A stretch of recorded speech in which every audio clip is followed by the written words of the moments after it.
Habíamos prometido el tema de los invitados del Foro Argentino de la Deuda Externa, filial La Plata, Berisso, Ensenada, grandes amigos además, Ricardo Bernasconi, Lucio Ruiz de Galarreta. Ricardo, ¿qué tal? ¿Cómo te va? ¿Todo bien? Fantástico. Como siempre, agradecerte la disposición para tratar temas que muchas veces no tenemos nosotros la posibilidad de hacerlo para una audiencia como la que ustedes tienen. Te agradezco muchísimo y realmente estamos en un momento, como siempre, clave como para analizar esto. Muchas difícil, gracias. Es difícil, dramático, así avivamos pasiones, digamos, que está en la pileta y dice, ¿pero qué está diciendo este hombre? Sale de la pileta para escuchar lo que dice Ricardo Bernasconi y Lucio Ruiz de Galarreta, hombre también del foro. Bueno, con ambos son grandes intérpretes de la economía, ¿no? Sobre todo del frente externo, y esta lucha sin cuartel, podemos decir, en términos figurativos, que se está dando en el debate por la deuda externa. Lucio, la lucha es cruel y es mucha, ¿no? Con el tema de explicar este tema de la deuda. Bueno, en principio agradecemos a vos y a esta radio que nos permite incorporarnos y dar nuestra opinión. Y ya desde ya les digo que yo no soy economista, simplemente abogado, pero que desde hace 20 años estoy manejando o tratando de conocer algo y de entusiasmarme con el tema de la deuda externa, ¿no es cierto? Que es un paso inicial fundamental, no solamente para los que gobiernan, sino para los gobernados, porque toda la problemática que tenemos los ciudadanos y el pueblo en general, la falta de trabajo, la ausencia de seguridad y tantas otras problemáticas que se van conjugando, está relacionados casi obligatoriamente con este tema de la deuda, que hace un momento con Ricardo lo estábamos hablando, que lamentablemente no lo conoce la gente, o si lo conoce lo pasa muy... No, pero creo que está medio tapado por el tema de que desde el gobierno, me parece a mí, baja un discurso, podemos decir efectista, no sé si bien argumentado, como sea, ustedes lo dirán mejor que yo, respecto que, bueno, que la deuda no debe ser preocupación. También en Provincia de Buenos Aires dice que la deuda no debe ser preocupación, como que está todo resuelto, que son matices, y con los buitres nos podemos dar el lujo de zarandearnos con un discurso bien patriótico, pero ustedes ahí me parece que corren por izquierda, porque es como que el gobierno dice, nos enfrentamos con los buitres, pero ustedes están diciendo que medio el pensamiento de pagar hasta el último centavo lo tienen, ¿no? Más o menos ese es el discurso que se verifica desde el foro. Por supuesto, la llamada franja de división entre la realidad y la verdad. El tema es el siguiente, que creo yo que es trascendente analizarlo. Vos dijiste una palabra que es interesante rescatar, el gobierno. En este aspecto, nuestro opositor más trascendente para todo esto es el Congreso. El Congreso, de acuerdo al artículo 75 de la Constitución, en los acápites 4 y 7, establece que es responsabilidad del Congreso de la Nación el manejo de la deuda interna y externa. Entonces, ¿cuál es la premisa de análisis mío? Y que el gobierno va a hacer todo lo posible para asfaltar su trayectoria de permanencia en el poder. Pero es el Congreso quien debe controlar cómo es y cuál es la incidencia de la deuda en la vida de los argentinos. La búsqueda que nosotros hacemos en quienes son aquellos que interpretan la realidad que nos circunda, encontramos muy pocos legisladores que llevan en su dialéctica la realidad de todo esto. Yo quiero establecer una cosa que es muy importante en todo esto. No existe, sin ser yo un politicólogo ni un opinólogo, como dijo el perro las otras noches en un programa de televisión. No soy un opinólogo, pero le aseguro que si no se soluciona de fondo el tema de la deuda externa o deuda pública, no existe otro proyecto de país que este, donde haya 30% de desocupados, 20% o 30% de pobres, una situación tremenda de inequidad, un país en el cual uno trata de ver un país amigable, sin tener que estar permanentemente presionando en la lucha permanente, cuando la realidad, quien se presenta en un acto eleccionario, tiene como concepto básico hacerlo para todo el mundo, para aquel que piensa como él, o para convencer a aquel que no piensa como él y aprovecharlo.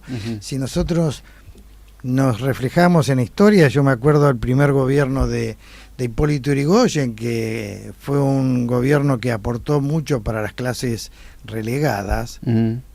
Tenía todo el Congreso que era conservador, no le aprobaban ninguna ley. Entonces le fue muy difícil llevar adelante una reestructuración de un Estado. Pero por sobre todas las cosas, y para el amigo que está, como decís vos también, en la pileta o en el jardín tomando fresco que se merece, yo quiero decirles una cosa, que si yo quiero irme a Mar del Plata en auto, como mínimo tengo que tener auto. Si yo quiero vivir en democracia, tengo que tener un Estado. Y el Estado ha sido demolido en los últimos años, donde la justicia ve que dice el Ejecutivo, entonces si la fiscal se va de vacaciones y el ministro dice que no se ponga la malla, dice que no se va de vacaciones. Entonces, si todo ese concepto, por dar un ejemplo tonto, trivial, y que la gente lo tiene claro en esto, no es lo mismo lo que yo digo hoy en esta radio que lo que puede decir un presidente o un ministro. La trascendencia es mucho mayor, pero esencialmente, para aquel, como decía un tristemente celebrado periodista de Doña Rosa, el Estado es la casa, el gobierno es el inquilino, y el inquilino no puede cambiar las formas de la casa sin autorización del dueño. Entonces, hoy, lamentablemente, y en el concepto básico de la deuda pública, este gobierno se apropió de la casa y llenó la casa de deuda impagable, como es en el Banco Central, que es Estado, como es en el ANSES, que es Estado, como es en el Banco Nación, que es Estado, y todos los otros organismos del Estado, que lo llenó de papeles que no tienen ninguna demostración de capacidad de pago en los próximos años. Entonces, yo te pregunto, ¿por qué se derogó la ley del 82% que fue aprobada por mayoría en el Congreso? Porque otros planes en la Casa Rosada de cómo reformular eso. Porque el ANSES estaba lleno de bonos que no tienen capacidad de pago. Se apropiaron. Cuando el gobierno estatiza o nacionaliza o recupera las AFJP, ingresan al Estado 210.000 millones de pesos. Si vos te pones a pensar que en ese momento el dólar estaría a 5 pesos, mucha plata, serían 40.000 millones de dólares. Se apropiaron de 159.000 de movida. ¿Para qué? Para recuperar los bonos de la famosa reestructuración de deuda Kirchner, la Baña Nielsen, que actualizaba por ser, y cada punto de inflación eran 600 millones más de dólares de deuda. Compraron esos bonos y se los pusieron al ANSES. Y eso es el fondo de sustentabilidad del ANSES.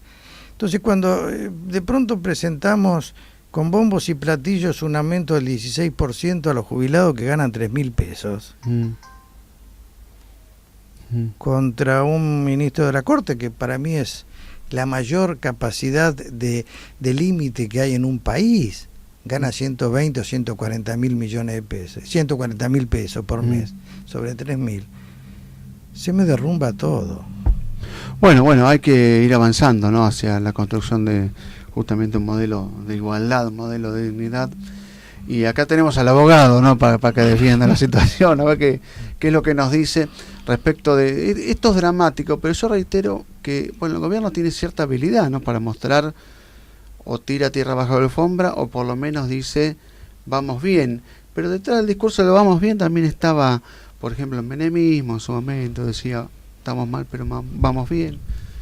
Este gobierno no es el menemismo, pero también parece aplicar la misma metodología.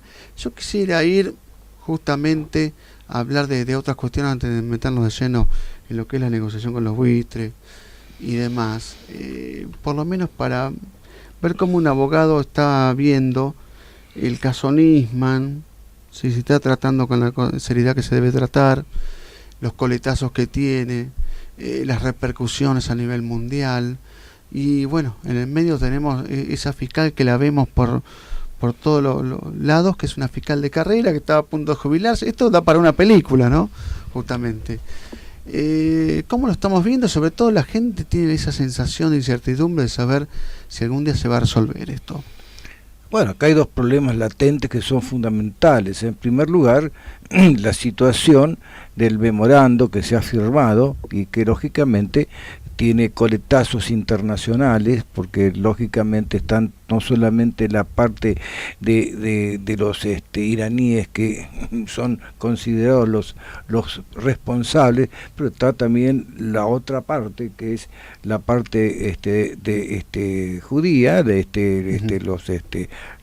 las instituciones que tienen representatividad de la colectividad y que también proponen unas circunstancias y unas situaciones que son también elementos que son importantes de manejar.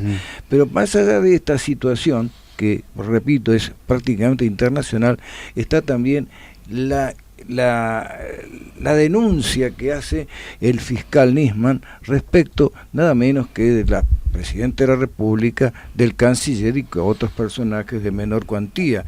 Es decir, son dos situaciones, dos soluciones que tienen que ir paralelas, pero bajo una investigación correcta, amplia, generosa, en donde ingresen no solamente esas personas que aparentemente están imbuidas o incluidas dentro de una posible situación de responsabilidad, sino que tienen que allanar muchísimas teorías, muchísimos temas jurídicos que van más allá no solamente de la parte balística, técnica, sino que obviamente la parte jurídica, lo fino, lo que tienen que elaborar no solamente el juzgado que actúa, sino también los colegios profesionales que tienen también su palabra, tienen la obligación de pronunciarse para que la colectividad, para el pueblo conozcan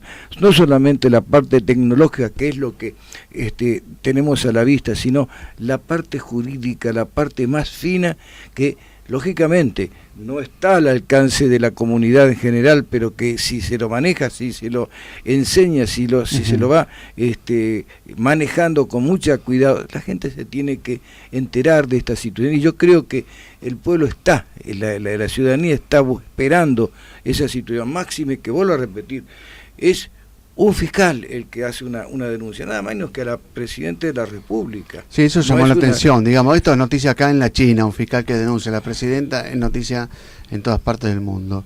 Y si a eso le agregamos que ese fiscal que denuncia a la Presidenta aparece muerto de un balazo, condiciones dudosas, se incrementa la noticiabilidad, digamos, no sé, en un 1000%, por así decirlo. Y bueno, en medio de todo ese debate está la investigación en sí, justamente, de el caso Nisman, suicidio, homicidio, no lo sabemos. Es como que mucha gente está a la expectativa, y yo no sé si hay que vincularlo así o no, pero en base a lo que fue en el hecho en sí, suicidio inducido, ya sea suicidio inducido o homicidio, explota políticamente de determinada manera, ¿no?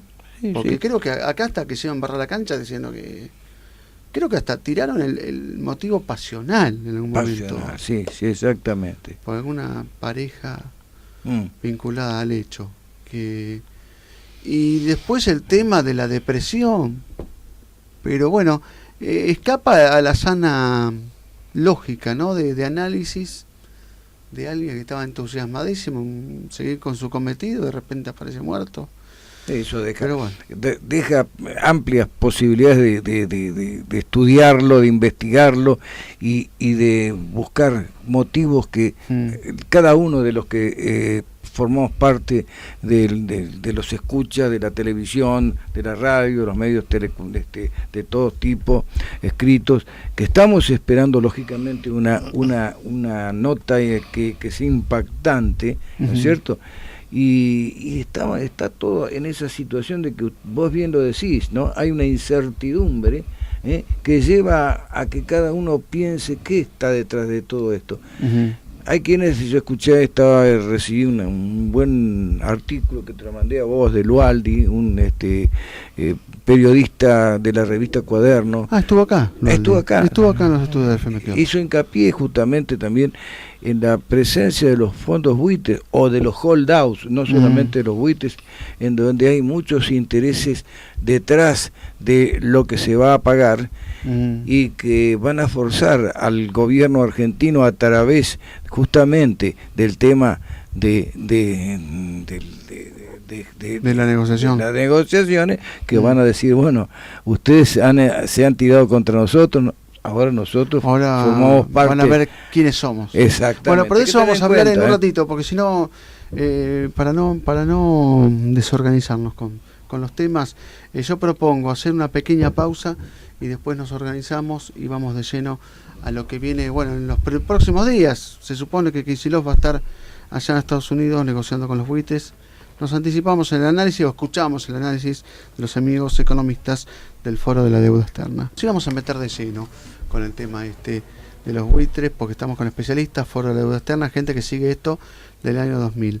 Antes una previa, porque si no nos vamos, yo espero no olvidarme, con el tema, ayer mencionábamos en el micro el Foro Portavoces, que integra el Foro de la Deuda Externa, el tema de la plazoleta de diagonal 74 y 55, ¿no? Y 15, sí. Una cuadrita de la catedral, pero eso, para otro lado sería. ¿Cómo viene eso? Porque ayer decíamos que había muchos reclamos del foro para que hagan una reseñalización de la plazoleta Alejandro Olmos, en homenaje a ese ilustre patriota que ganó en primera instancia una batalla importante por la deuda, ¿no? Sí, sí. Bueno, nosotros con mucho trabajo hemos previsto y hemos pedido a la municipalidad que se nomine a una plaza o plazoleta de la ciudad para llevar el nombre del ilustre personaje que fue Alejandro Olmos, que murió en el año 2000, sin poder tener a su vista el dictamen del juez Ballestero que condenaba la deuda por ilegítima y fraudulenta tal como él lo había planificado. Nosotros conseguimos entonces, a partir de un decreto de la municipalidad, que la plazoleta a la cual vos te referías en el 74 y 15 ya llevaba el nombre de Alejandro Olmos. Lo conseguimos, lo obtuvimos a través de pedidos que habíamos formulado y lo inauguramos extraoficialmente en 2 oportunidades, creo que en el 2011. Acá el amigo Ricardo me pedía ayer que trajera un trabajo que yo había escrito sobre el pedido de que de alguna plazoleta llevara el nombre de Alejandro Olmos. Yo la verdad que no encontré, perdóname Ricardo, lo estuve buscando en el archivo de mis trabajos, no lo encontré. De todos modos lo recuerdo perfectamente. Y después de un tiempo pudimos acceder a que esa plazoleta tuviera el nombre, y tiempo después, creo que para 2012, 2013, nos encontramos con la situación de que habían puesto un escaparate propagandístico de un comercio de la zona, y nos llamó la atención porque prácticamente era una apropiación indebida, claro, de una situación que nosotros lo habíamos manejado muy bien. Descartado está que cuando después, a los pocos días de haberse inaugurado la plazoleta, desaparecieron 2 placas que habíamos nosotros colocado. Bueno, tuvimos el atrevimiento, ¿te acordás, Ricardo? De en esa misma vidriera expuesta allí, colocar una imagen de toda la actividad que habíamos desplegado nosotros fotográficamente, colocada en ese lugar, tapando el aviso publicitario. El aviso publicitario. Fue todo un acontecimiento, pero a los pocos días vimos que ese elemento propagandístico estaba tirado en el suelo. Quiere decir que alguien, no cualquiera, sino alguna persona tal vez vinculada a la publicidad que estaba, ¿no? Entonces, bueno, ¿cómo está ahora la situación? Ahora lo vemos, se ha mejorado. Hemos puesto ¿cómo le llaman?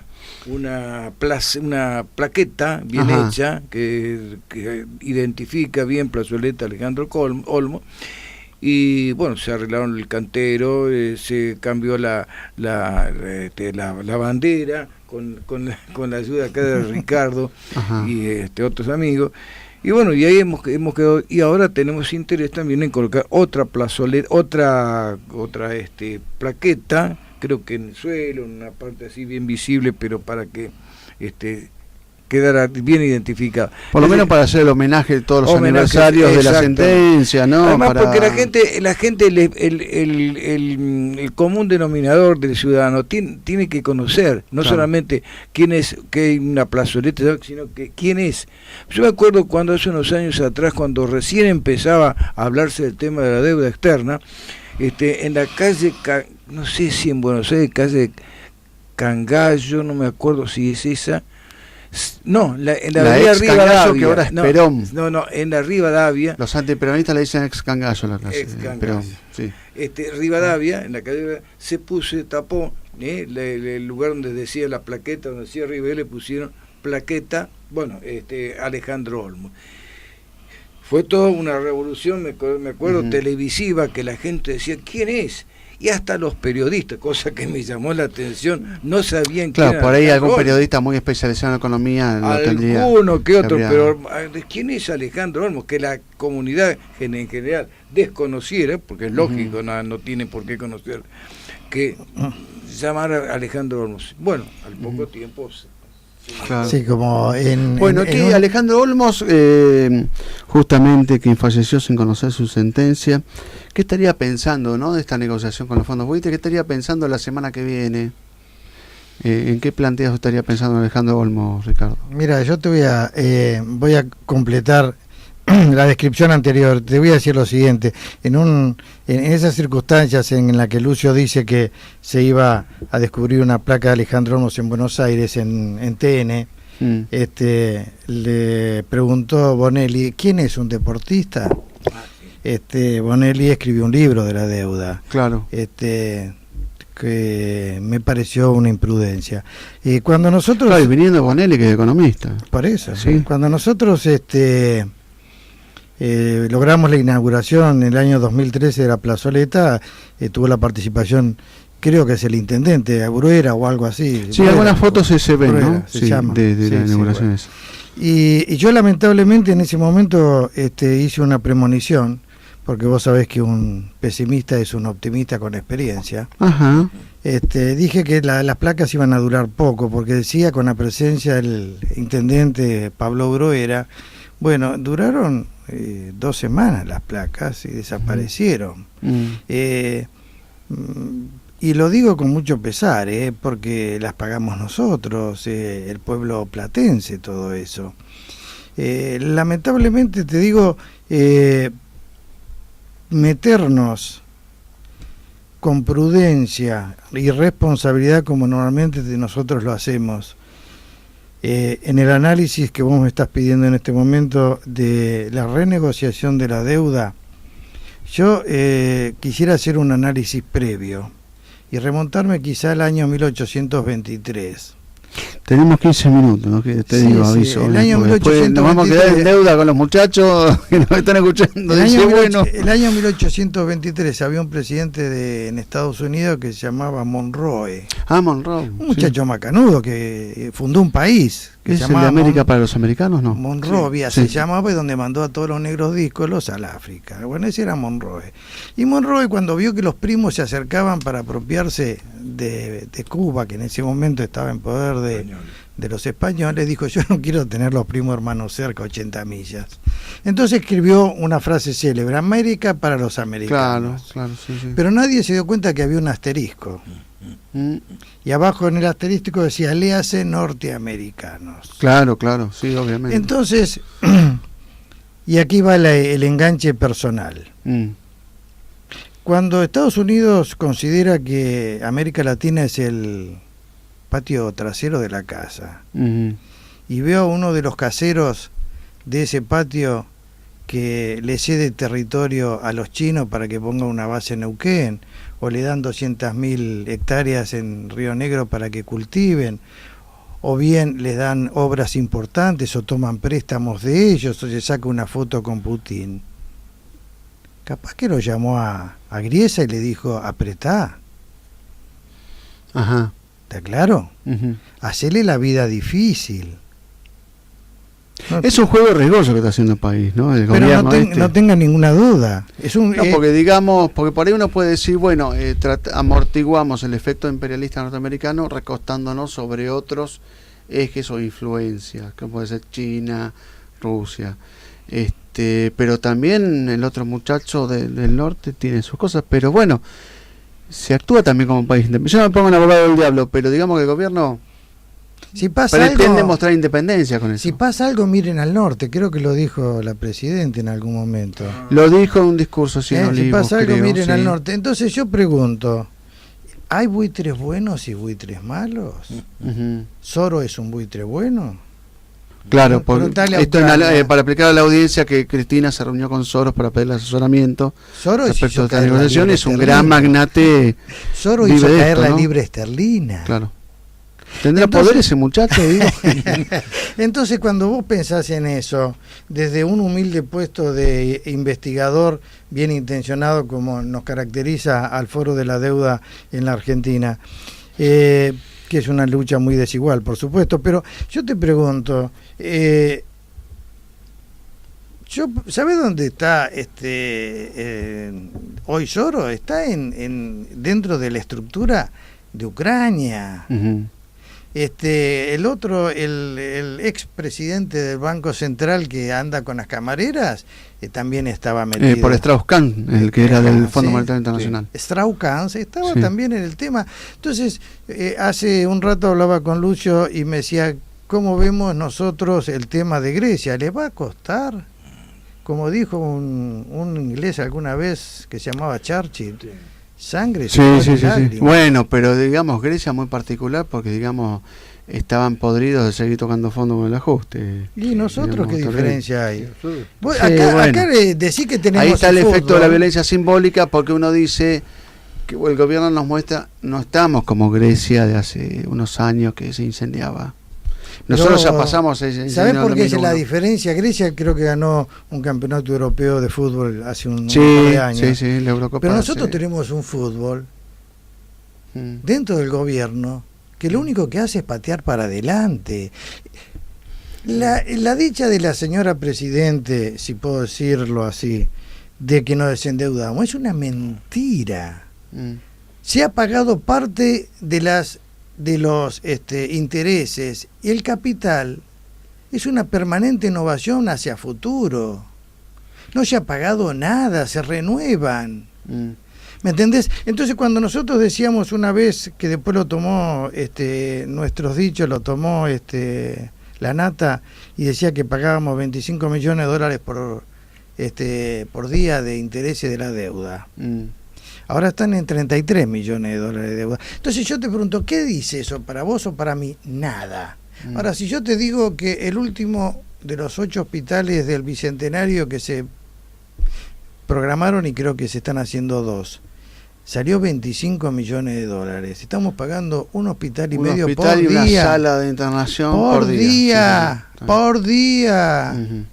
De intereses de la deuda. Pero vamos a tener todo el programa y lo vamos a terminar con la semana que viene. Kicillof, ¿qué le tiene que decir? Vamos a empezar por el abogado. Kicillof sentado frente a los representantes de los fondos buitres, ¿qué le debería decir justamente? Tendría que primeramente decir de que no, de que no hay... Dense por pagados. No dicen por pagados, sino simplemente para que vengan a Argentina, traigan como acreedores y se presenten a los tribunales argentinos como acreedores, como cualquier empresa que quiebra o que está en cesación de pagos y que va a la justicia a pedir que vamos a arreglar la situación antes de la quiebra. Bueno, tiene que presentarse. Tiene que haber una tercera ronda de negociaciones como lo que hubo en 2007, 2005 y 2010. Exactamente, no, pero con diferente resolución, ahora, entiendo. Pero... Ahora nosotros tenemos ahora la posibilidad, de acuerdo a la ley que salió últimamente, creo que si no me equivoco, que se aprobó en el Senado, la del pago acá en Soberano. Exacto, los pagos soberanos. Pero no vino nadie a cobrar. Aparte de eso, se quedó en que se iba a formar una comisión. Sí, pero no vino nadie vino a cobrar. Nadie cobró. Los Holling no vino nadie. Ninguno, exactamente. Pero aparte, se quedó dentro de la ley en formar una comisión a los efectos bicameral. No se formó. Nadie, ninguno de la oposición, de los futuros candidatos, planteó la posibilidad, la inmediatez de formar parte de esa comisión que va a tener que manejar criteriosamente todo el tema, ya sea acá o en el extranjero. Eso es fundamental. Por ahí la oposición se dejó correr por el discurso patriótico que estaba ensayando aquí el gobierno nacional. Ricardo, ¿cómo ves el tema la semana que viene? El tema es el siguiente. Yo creo que la dirigencia uno la percibe, la ve, la verifica a diario. Ayer yo le comentaba a Lucio que estaba viendo un programa donde había 3 senadores. Para mí un senador, con ese, no los con C, sí, con ese, es un personaje importante. Hasta que llegó Menem, que Menem es honorable senador también. Claro. Pero ayer había 3 senadores en un programa y adhirieron a una marcha popular. Cuando el artículo 22 de la Constitución establece que el pueblo no gobierna ni delibera sino a través de sus representantes. O sea, la clase dirigente no se encuentra a la altura de las circunstancias. ¿Qué hay que hacer ahora? Declarar un default. ¿Cómo? Sí, señor. Y la gente declarar va a escuchar, un default. Che, vieja, ¿qué están diciendo? Declarar un default y hacer una negociación obligatoria, no voluntaria como pero no estamos en un default de facto, digamos. Nunca estuvimos fuera del default. Pero cuando en junio Kicillof dijo que no negociaba con los buitres, ¿no estamos en un default de hecho? Nunca estuvimos fuera del default. Desde el año 2005, cuando había 22.000 millones de dólares que no habían entrado, cuando vos tenés una deuda impaga, estás en default. Lo otro es semántica. ¿Me entendés? Entonces lo que hay que hacer es declarar que no podemos pagar y decirle, señores, vamos a ver en qué puedo yo pagarle, si aceptan obligatoriamente. Bueno, puede pasar esto también, que Kicillof la semana que viene le diga a los buitres, no podemos pagar lo que ustedes pretenden cobrar. ¿Vos sabés cuál es la deuda? ¿Sabés cuál es la deuda interestatal, más o menos? No 150.000 millones de dólares. No, o sea, no llego, con mi chanchito no llego. Por eso, eso es lo que se le debe al Banco Central, al ANSES, al Banco Nación. El Banco Nación, en vez de dar préstamos para productividad, está cubriendo gastos corrientes del gobierno. El Banco Nación es Estado. El gobierno no es Estado. Entonces, ¿qué sucede? ¿Por qué mi oponente, por decirlo de alguna forma elegante, es el Congreso? Si vos ves la ley 24.156, que establece que no se puede tomar ninguna deuda sin aprobación de 3 partes, que son aprobación del Banco Central, del Congreso, por una ley, no por un decreto, y la Comisión de Deuda Externa. Esos 3 puntos. Si no, la deuda no existe, así dice la ley.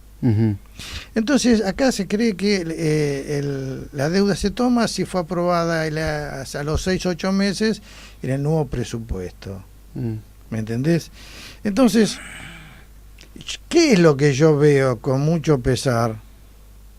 Yo veo que hay una parte sustancial de la gente que no quiere saber la verdad. otros que están resignados y un pequeño grupo que luchamos. Pero no por ser víctimas porque luchamos, nosotros luchamos porque hemos investigado, sabemos de la gravedad del tema, sabemos del año 1826 a la fecha que vivimos permanentemente, como dijo don Alejandro Olmo, viviremos pagando y moriremos debiendo. Y todo eso es pobreza, es salud, es educación. 1869, el primer censo, Sarmiento dijo, acá hay que educar. Fuimos el primer país de América con analfabetismo cero. Hoy, ¿cómo estamos? Entonces, es muy simple lo que yo trato de transmitir a los amigos que nos escuchan, pero es muy serio el tema, es muy serio, hasta te diría la puesta en escena que hace el Ejecutivo en los discursos, en la silla de ruedas, y después nos vamos a China salticando. Bueno, pero tiene silla de ruedas porque lo operaron de pierna, pobre. Y está la Campo, allá, y bueno, China son 1.300 millones de habitantes. ¿Qué necesita China? ¿Sabes lo que necesita China? Territorio y alimento. Y a Argentina le sobra territorio y le sobra alimento. ¿Eso quiere decir que por eso nos miran con tanto apasionamiento? No tengas ninguna duda. No cae duda. Pero ¿vos te parece que a los muchachos del norte le va a caer? Ya le sacaron la primera economía del mundo los chinos a Estados Unidos. Yo, digamos, está bien, yo trato de verle, ya quedan pocos minutos, pero el paso positivo es decir, hablábamos de juego riesgoso, pero yo me cotizo así, cuando, no sé, como aquella chica que lo miran dos chicos, entonces la Argentina te miran de Norteamérica, te miran de China, entonces, y aquel me paga 2 pesos, vos pagame 3, una cosa así. No sé si es tan simple el juego, pero... Yo lo acomodaría también a una nueva pacto Roca-Russman. Me da la ¿Para sensación... tanto? Sí. ¿Que el pacto con la República de China? Sí. Es 10 veces peor que el tema del fiscal y es 10 veces peor que muchas cosas. Yo te voy a decir una cosa, y esto vos lo sabés perfectamente porque doy constancia de que lo sabés, pero para los amigos la deuda es un sistema. Un sistema de sometimiento. Sí, está claro. Y todo sistema tiene una lógica, y la lógica es la usura. ¿Y la usura qué quiere? El usurero ¿qué quiere? Que nunca vos dejes de ser deudor. Claro. No solamente la lógica entre estados, sino a nivel personal, comercial. Claro, pero no hay ninguna duda. No hay ninguna duda. Más aún, a mí me sorprende, porque creo que si yo mal no recuerdo, China es uno de los países que más bono de deuda de Estados Unidos tiene. Creo que tiene la quinta parte de los bonos de Estados Unidos. Sí. Y tendrá de Alemania, y tendrá de Italia, y tendrá de... Está muy claro. Creo que de Venezuela ya se quedó con el petróleo. Sí.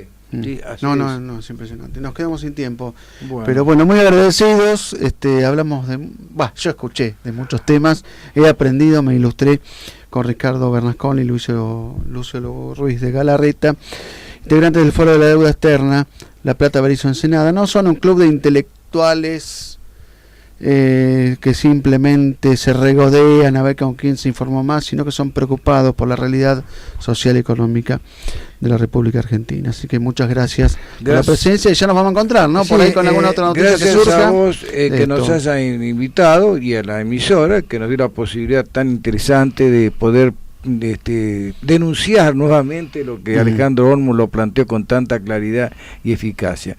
Queremos seguir siendo nosotros adalides de ese tema, de esa amor que ha tenido de soberanía, que me acuerdo ahora que estoy leyendo un libro de Scalabrini Ortiz que verdaderamente me fortificó en mi personalidad, leyéndolo nuevamente a Scalabrini Ortiz, que tantas verdades ha dicho en toda su actividad profesional, pues era ingeniero y política también. Está bien, bueno, Lucio, un honor haberlo recibido, y yo lo que quería decir que esta nota que tarde para decirlo, pero bueno, se transmitió en directo por video streaming, desde los estudios de FM Caos se puede volver a mirar justamente en la página de la radio. Esperen un cachito nomás, se va a estar subiendo en unos días a la página de la radio,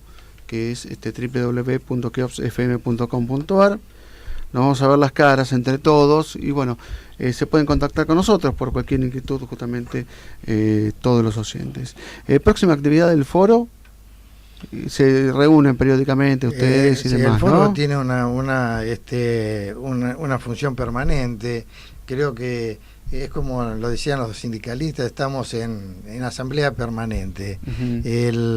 La lucha es muy desigual y bueno, la estamos planteando y contamos con la colaboración como ustedes, que nos permiten una voz en el desierto. Te agradezco muchísimo y creo que es importante tener un vehículo así, un vector que nos permita llegar a tanta gente como llegan ustedes.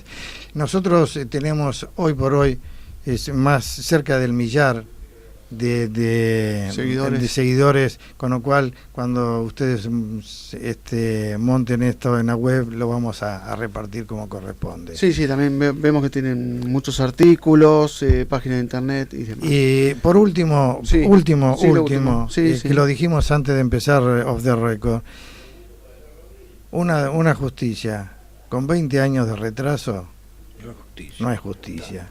Eso es la AMIA. Y el fiscal tuvo 10 años con 60 personas y un presupuesto más que interesante y no avanzó. Bueno, pero le costó la vida. A nadie le tiene que costar la vida. A nadie le tiene que costar pero la tendrían vida, que haberle hecho una tomada de cuenta, a ver cómo va esta cosa, ¿no? Lamentablemente, la justicia cuando se duerme en el tiempo pierde su eficacia. ¿Y sabes qué nace? La venganza. La venganza. Qué resumen el de Ricardo Bernasconi. Muy bueno. Bueno, nos encontramos en